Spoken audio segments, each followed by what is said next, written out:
We speak student! A Tale of Two Cities, a la Shmoop.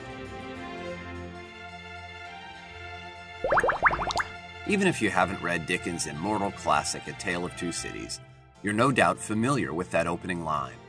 It was the best of times, and it was the worst of times. How could it be the best of times and the worst of times at the same time? What was Dickens trying to say here?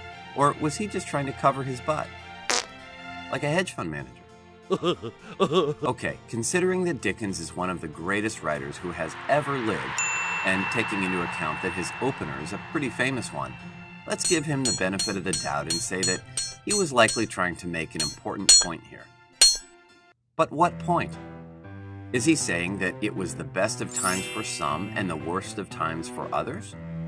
Dickens paints a picture with a pretty clear divide between the upper and lower classes. One half of the population was the upper crust, while the other half had to settle for the upper crust's crumbs. Or is he insinuating that it's a matter of perception? Some of the characters in this novel live in poverty, but are courageous, loyal, or strong of heart. Others, members of the aristocracy, live lavish existences, but are corrupt, unkind, or inhumane. Were the folks Dickens writes about experiencing both the best of times and the worst of times simultaneously? Were their hearts full, but their stomachs empty, or vice versa? And why exactly were there so many empty stomachs? Had these people never heard of ramen noodles? Alright, so the line might be referring to a divide between the classes, or it could have to do with a sort of duality of man. But consider a third option. Maybe it doesn't have anything to do with people's lives at all. Perhaps Dickens was commenting on the state of the world as a whole.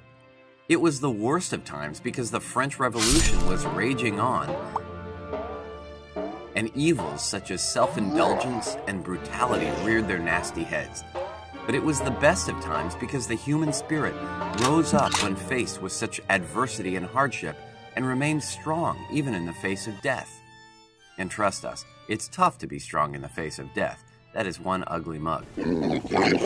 So, which way are you leaning?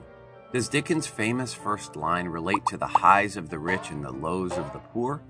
The differing perceptions of happiness that existed within each character in the story? Or to an all-encompassing assessment of the state of humankind? Shmoop amongst yourselves. Subscribe to check out more equally fantabulous videos. You should see the subscribe button just below this one.